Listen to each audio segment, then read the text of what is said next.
과연 막판 변수는 무엇이 있는지 이야기해 보겠습니다.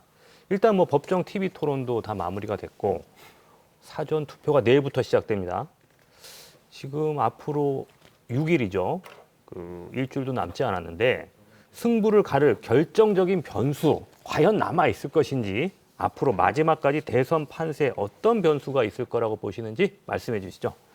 그러니까 저는 이제 뭐 선거판을 제가 직접 뭐 이렇게 뭐 뛰어들어서 뭔가를 해본 적은 없습니다만 그래도 예. 취재를 하는 정황에서 옆에서 이렇게 보면은 지금 정도면 아마 이제 캠프에서 꺼낼 수 있는 카드는 이미 다 썼다. 네. 큰 카드는 아마 다 썼다고 봐야 될 것 같습니다. 그래서 사실 이제 캠프별로 남아있는 카드라고 볼 수 있는 게 이제 거의 없을 겁니다. 이제 이때까지 꺼내든 카드 그리고 여러 가지 이슈를 가지고 유권자들한테 어떻게 소구할까인가 이거인데 사실 이제 막판 변수라고 할 만한 게 이제 뭐 그런 거죠. 이제 지금 거의 두 캠프 모두가 지금 캠프 내부에 저 뭐 SNS 뭐 웬만하면 좀 자제해라. 말 실수를 좀 줄여라. 그러니까 왜냐하면 이제 정말 작은 실수 하나가 이게 3월 9일에 어떤 그때 최종 결정에 이제 영향을 줄 수 있는 그런 유의미한 그런 이런 것이 될 수 있기 때문에 사실 이제 마지막 실수 예. 누가 최대한 줄일 것인가 아, 이게 될 것 같습니다. 득점보다 이제 실점을 그렇죠. 주의해야 된다. 예, 그런 말씀이시고요. 예. 저는 해외에서도 찾을 수 있을 것 같아요. 그러니까 우크라이나 전쟁이 사실 우리 유권자들에게도 그 반면교사가 될 수도 있고 또는 우리 과거의 경험에서 동병상련의 입장에서도 판단할 수 있을 거라고 보는데 예. 결국은 이게 이제 안보 이슈가 되겠죠. 안보 이슈는 결국 북핵과 관련된 이슈와 연결이 될 수밖에 없을 것이고 지금 북핵과 관련된 이슈가 사실 잠깐 선거 기간에 이슈가 되었다가 그게 뭐 선제 공격이냐 아니냐 이런 이 지역적인 문제로 다시 또 돌아가 버린 그런 상황이었는데 우크라이나 전쟁이 발발을 하면서 아마 안보 이슈와 관련된 부분이 하나 남아 있을 거라고 생각합니다. 저는 이제 네거티브한 이슈보다 예. 오히려 잔잔하게 각 정당이 주장하고 있는 쉽게 말하면 깨끗한 이슈들, 민주당이 하고 있는 정치개혁 이슈가 양극단에 있는 사람보다는 중도층의 표심을 저는 얻어올 수 있는 주요한 이슈라고 보고 있고 국민의힘 같은 경우에는 정권 교체만 얘기할 게 아니라 정권 교체 이후에 어떤 대한민국 이걸 좀 더 잘 보여주시면 남아있는 기간에는 중도층의 표심을 얻어올 수 있는 중요한 포인트라고 보고 있습니다. 네. 자, 그럼 양당 그 후보들의 진영 결집이 어느 정도 최고조에 이르긴 했는데 지금도 여론조사상으로 보면은 한 10% 또는 10%에서 20% 사이를 부동층 잘 모르겠다. 누구를 찍어야 될지 잘 모르겠다. 뭐 여론조사에서 응답은 하지만 지지 후보를 바꿀 수도 있다. 이런 사람들이 한 10%에서 한 20% 정도로 지금 보이거든요. 며칠 안 남았는데 이 부동층 표심 어떤 이슈가 향방을 가를 것인지 여기에 대해서도 한번 이야기 나눠보겠습니다. 부동층을 어떻게 잡아야 되나요? 이재명 후보 입장에서 보자면은 지금 뭐 지지율이 이제 뭐 어떤 여론조사에 따라 가지고 지금 40%가 지금 간신히 넘는 것도 있고 안 되는 것도 있거든요. 사실 이걸 보면은 아까도 이제 그 강훈진 센터장님 말씀해 주셨으면 대통령의 지지율이 지금 40% 중반대를 예. 넘나드는 상황을 보면은 전통적인 민주당 지지층, 전통적인 대통령을 지지하는 기존 이른바 집토끼의 민심을 지금 다 잡지 못한 그런 측면이 있거든요. 예. 중도층 확장보다는 어떻게 보면 지금 이재명 후보 쪽에서는 이른바 그 강성 친문 예전에 그렇게 얘기하는 그 표들을 먼저 끌어안고 가는 것이 좀 더 합리적인 방법이 아닐까 싶기도 하고요.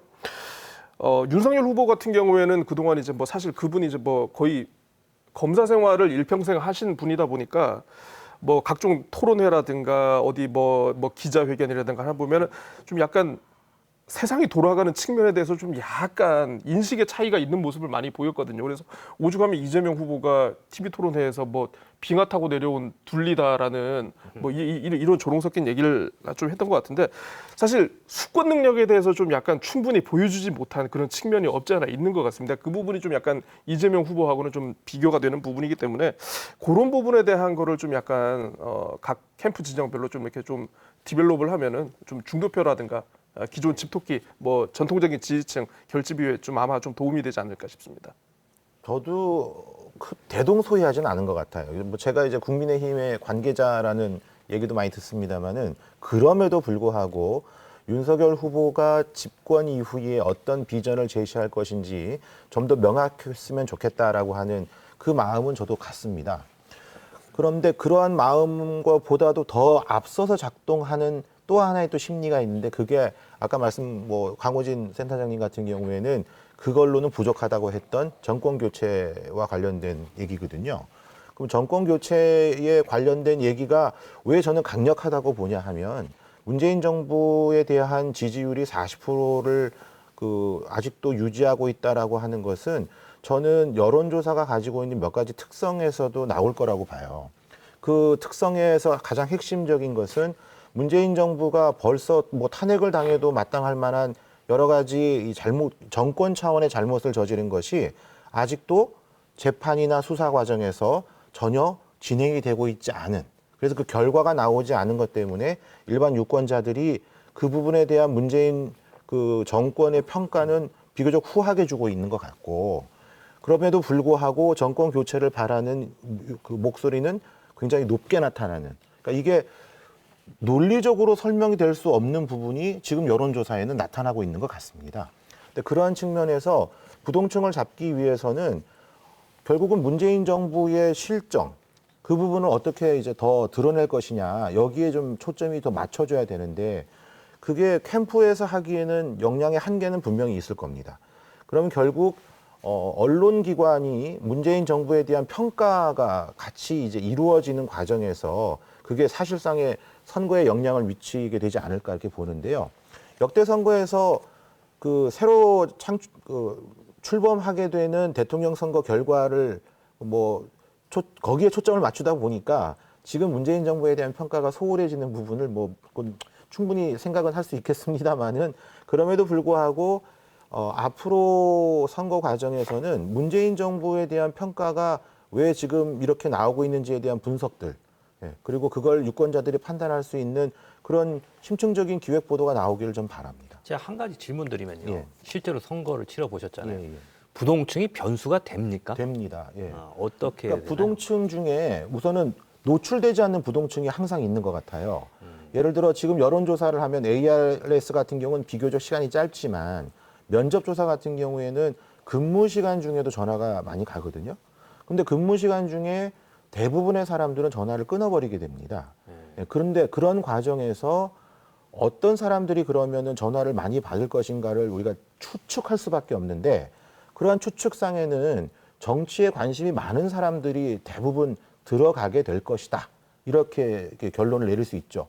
그러다 보면 부동층의 우리가 정말로 말할 수 있는 부동층에 대한 조사가 제대로 안 될 가능성이 매우 높은 그런 조사 방법을 지금 취하고 있는 것 같다. 이런 지적들이 있습니다. 예. 그래서 부동층이 투표하는 과정에서 영향을 미치는 부분들을 사실은 캠프가 많이 놓쳐요. 왜냐하면 노출이 잘 안 되기 때문에 그렇습니다. 강호진 남아있는 센터장님. 부동층이라는 거는 사실 정치적 무관심층이거나 아니면 선거가 흙탕물에서 싫은 거잖아요. 이런 부분들을 극복할 수 있는 방법은 각 캠프가 저는 이제 더 이상 네거티브한 것보다는 그렇죠. 예. 마지막 자신들이 하고 싶은 정말 최상의 정책, 민주당이면 코로나 정책, 그다음 국민의힘이면 정권 교체 이후 무슨 나라 이거 정확하게 보여주면 맞습니다. 저는 그 틀에서 유권자들도 판단할 거라고 보고 있습니다. 예. 그럼 이쯤에서 과연 이번 대선 최종 결과가 어떤 식으로 될 건지 예측을 한번 부탁드려 볼게요. 선거법의 그 범위에서 위반하지 않는 범위에서 예, 한번. 부동층 얘기를 하셨습니다. 지금 두 분이 어쨌든 얘기를 했는데 사실 누가 부동층을 많이 가지고 가느냐가 그 차이가 아닐까 싶은데 사실 지금 캠프 진영별로는 이제 연령대별로 이렇게 분석은 좀 된 것 같아요. 그래서 예를 들어서 5, 60대 이상은 윤석열 후보 쪽에 유리할 것이고 3, 40대는 이재명 후보, 그리고 이제 20, 30대 가운데서도 이제 20대 남성들은 윤석열 후보, 그리고 20, 30대 여성들은 또 이제 이재명 후보, 좀 이렇게 계산들을 하고 있는 것 같은데 사실 나름대로 이제 그 기존의 그 전통적인 지지층과 이제 요런 분들에 대해서 어떤 식으로 이제 정책적으로 소구하는 그런 측면도 분명히 필요해 보이긴 합니다만은 확장성에 있어서 지금 한계를 보이고 있는 면, 그에 반해서 이제 어떤 민주당에서는 어쨌든 모멘텀을 잡고 지금 확장성이 있어가지고 계속 뭔가를 지금 보여줄 수 있는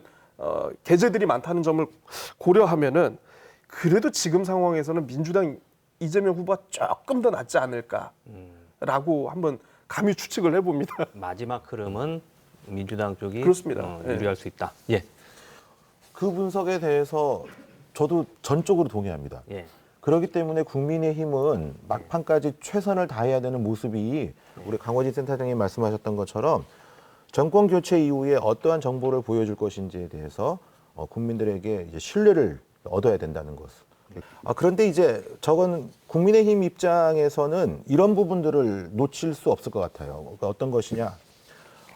국민들이 코로나로 인해서 경제적인 어려움을 겪고 있다.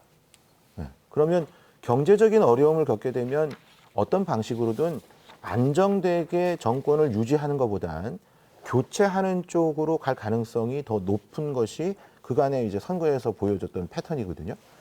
그 측면을 더 강조하기를 좀 바랍니다. 그러니까 국민들을 위해서 어떤 방식으로 경제를 활성화할 것이냐인데 그런 측면에서 최근에 경제 전문지에서 지적하는 인플레와 관련된 부분은 우리 서민들이 놓치고 있었던 부분이어서 굉장히 중요하게 저는 보고 있습니다.